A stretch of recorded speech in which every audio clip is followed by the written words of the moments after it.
In this video, we force the BMW to go wide at the chicane, and we get a push to pass done on us, which isn't very nice.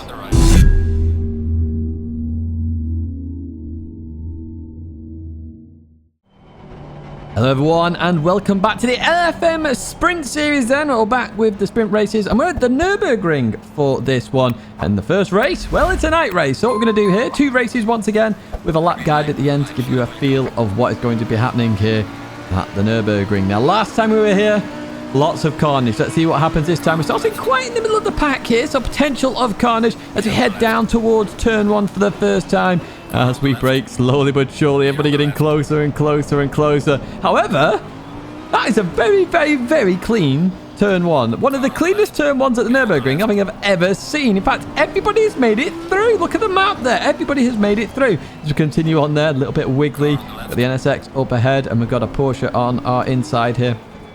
Through the right we go. Trying to get out as quick as possible, just to get in ahead there of that Porsche. As we begin to look to settle down here. And again, look at that track map. Everybody's still here. Nobody's been binned. Nobody's been sent to the realm. Nobody's in Narnia. We are here racing as we continue on out through there then. And down towards the hairpin. And line astern. Ooh, we've missed that line, haven't we? Because I've not done the community championships. Line astern. As we're into the right-hander then and continue on out. In fact, we'll advance a bit further on then, get into the thick of the action here as we continue towards this left-hander. And in we go. It looks like there's some side-by-side action up ahead there. Look like a Mercedes involved as we go into the... Oh, there's contact there, the BMW and the Mercedes. I think the Mercedes was looking at the car ahead. BMW into the back of them there. We're going to try down the inside of the BMW. Part of Team Yeet here. We race them quite a lot as we head down in towards the hairpin. Then down the inside we go. Very tight there. We just get on the inside. Looking to get through the corner. And we do indeed up into P10 then. And that is a good move, if I do say so myself, as we head up into the Schumacher S then. Trying to get it turned in, trying to get through there as quick as possible. We do indeed. And yeah, we're settling down in that P10. It's top 10. It's good for us. We're car number 5 though, so we could do with performing a little bit better. But this Audi, I feel, struggles a little bit. Now, the temperature's here really low. It's late at night, 20 past 11. The temperatures were around 8 degrees. Oh, the Honda NSX off there. The Honda NSX off. Let's get back to the temps after. The Honda is off. Going to go down the inside then. Just have to lift a little bit here to avoid going into the Honda. We're going to head towards the chicane then. Too wide into the chicane. Yet never good. In towards the braking zone we go. They just keep it there as well. We go 2 by 2. And we do get it done. Do we get it on the exit though? Yes, we do. Up into P9. I do like that move, although very, very, very risky to go side by side. I was very much far alongside there, so I would have given that up if I was the NSX. But hey, fair play. We raced well, raced clean. Shout out to you as we advance much further on then. 9 minutes and 20 of the race to go. Remember, it's a 25-minute race here. We head in towards that braking zone. That Mercedes going a bit deep then. So we have caught up to this next pack. And we're looking to get past this Mercedes. So yeah, when I was talking about the temperatures, when I'm in the Audi especially, when it's cold temperatures, the car just wants to slide everywhere. The rear end just wants to go drifting. It literally thinks it's in Tokyo. So yeah, I do struggle a little bit with the rear end in this Audi when there is low temps. I struggle in all cars in low temps. It's one of my weaknesses in ACC at the moment that I really need to work on, is just improving my driving in low temperatures, or more so when the tires are colder. I think that's the critical part. Oh, hello, we've got a Porsche off here as we come through the right-hander then. We've got Cord in the Porsche then. But alongside as we head towards the hairpin then, not quite alongside it, in towards the braking zone we go. Just trying to get them out of it. We do indeed. Looking to get down the inside then as we go through there. We've got to give them room on the exit. We do indeed. And they continue on past for now in that Porsche. But let's see what we can do here through the left of the Schumacher. Oh, they get unstable again. Their tyres are struggling here. I was talking about tyres. They're struggling with tyres. As we look to go alongside them then, heading towards this left-hander, in towards the braking zone we go. They do outbrake me there. Fair play with that defense. We continue towards the right-hander. And are we going to get a run on them? The Porsche, very slow in straight line, remember. Very, very, very slow in a straight line. Literally the slowest GT3 is one of them in the straight line anyway. As we continue on then, look at that. Look at the run we get on that car. Oh my word, we get a run. Now, we're not as far alongside as the Honda, so this is a case of me backing out of it because I know I need to be really far ahead there so that they realize that, and we just lose a little bit of time there in the old chicane then. But hey, the better chicane out of all the chicanes you can use here at the Nurburgring. We advance towards the final lap then.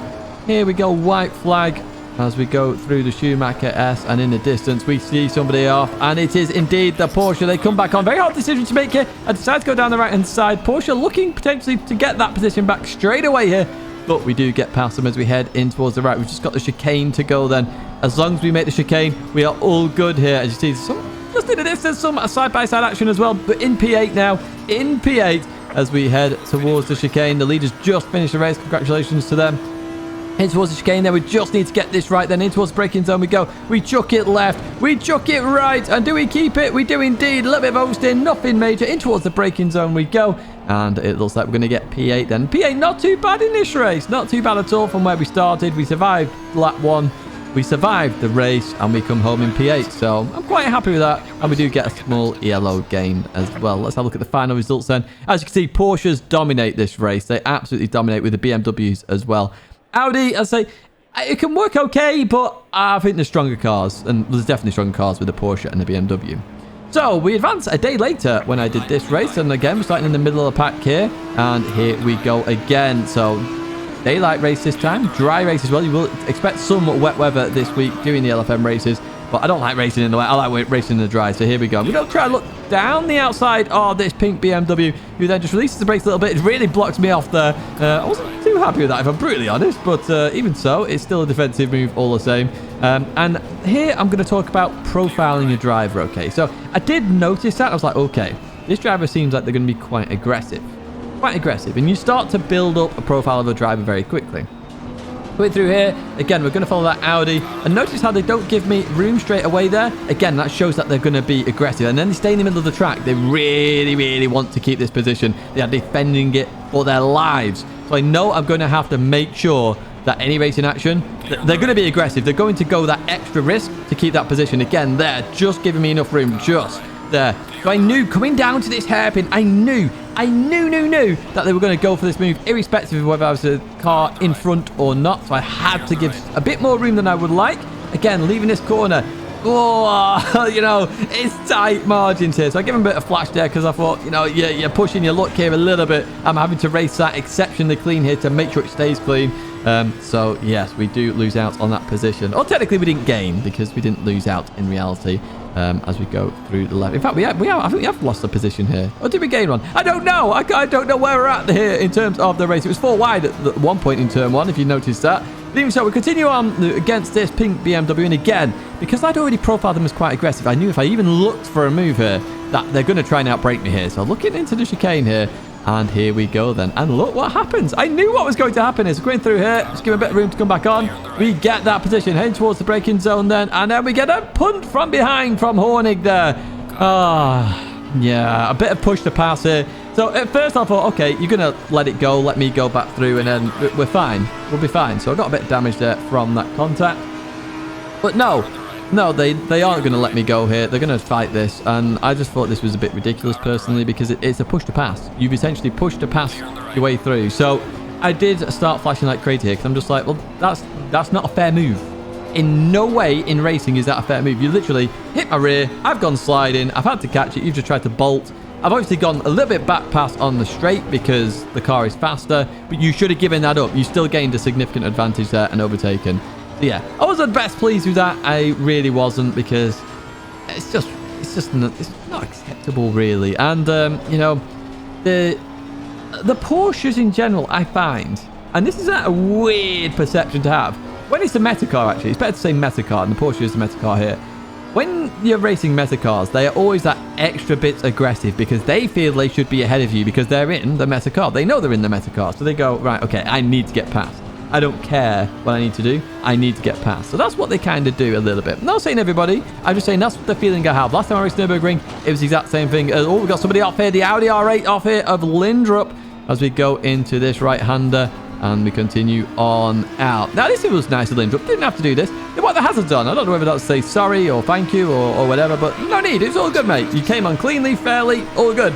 All good in my books. As we head down towards turn 1 now, looking down the inside in towards the braking zone we go then. Looking to get it stopped. Do we? Yes, we do indeed.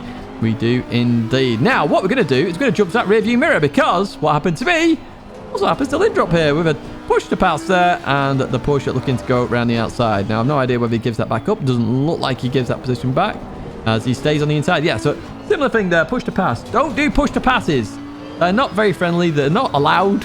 And in real life, you would be penalised. I don't know about LFM, actually. I've never really looked into that, to be honest with you, whether you report that or not. But even so, we carry on. And speaking of karma here now, the Porsche goes off there, and I literally said it out loud at the time as I was racing.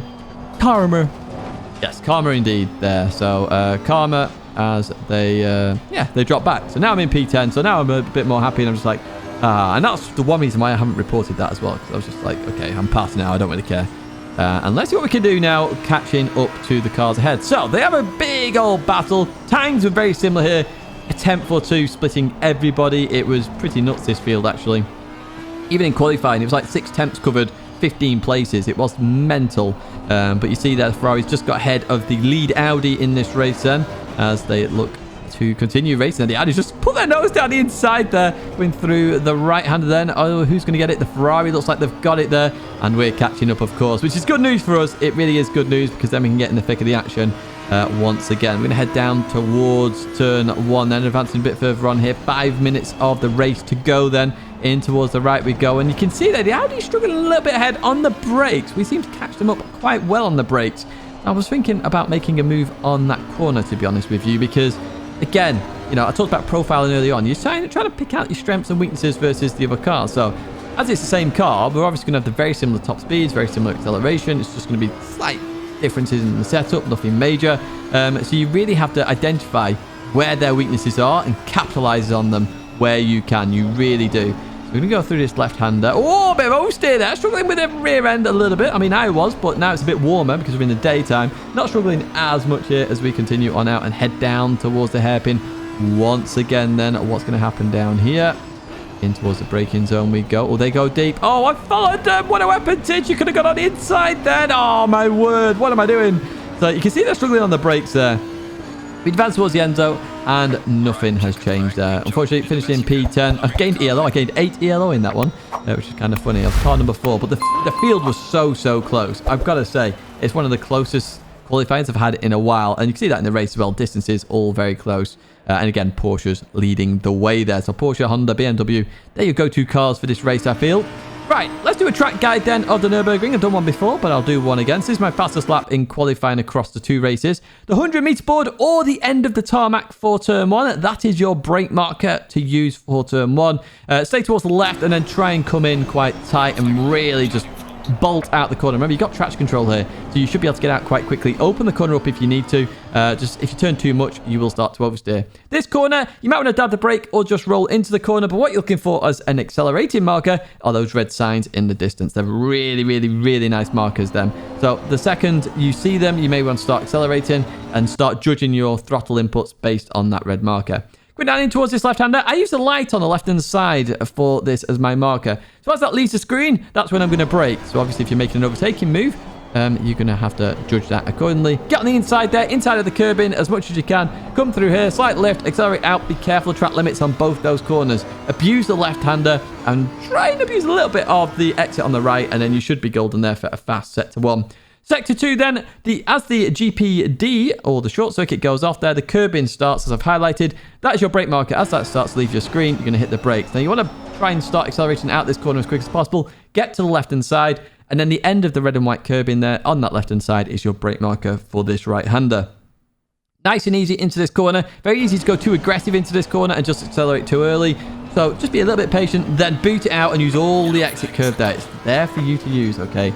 There for you to use. We're going to head down towards the hairpin then. Down at the hairpin, look on the right hand side here. There's that building there that I've highlighted right in the middle of the track. Now, as that hits the edge of your screen, that's your brake marker for this corner. Now, try not to brake too late for this. Try not to make it a super duper V. Try and keep it tight, I've found, and accelerate as early as you can here. And again, use all that exit curve. Big old exit curve there that you can use, and it should be fine. The Schumacher S, very difficult one to do. You can do this flat out, a slight lift. You want to clip the curve there and then continue on through. There is track limits on the right-hand curve, so do be careful of that if you go a bit too far over.